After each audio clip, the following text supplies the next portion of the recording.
Before we proceed, please note that this video is made by AI, but all the content is manually researched by our team, and it's not AI generated. Has it ever happened to you?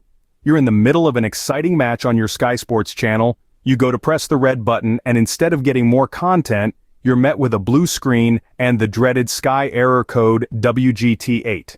This can be a source of frustration for many Sky users, but today we'll be sharing some solutions that could help you get around this issue.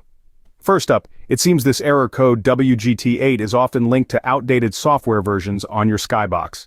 So the first step we recommend is to restart your Skybox and check for any pending updates. Once your Skybox restarts, navigate to the settings menu and check if any software updates are needed. If there are, go ahead and install them, then see if the error persists. In some cases, simply refreshing the Sky app can alleviate the problem. There are a couple of ways to do this. You can go into the settings menu, find the system info, and choose to refresh the app from there.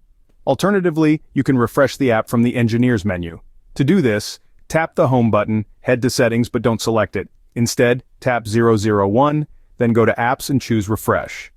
If after trying these two solutions, the error code WGT8 is still appearing, it may be time to contact Sky Support and report the problem. To recap, we've covered 3 potential solutions to the Sky Error Code WGT8 when accessing the red button on the Sky Sports channels. First, check for any needed updates to your Skybox software and install them.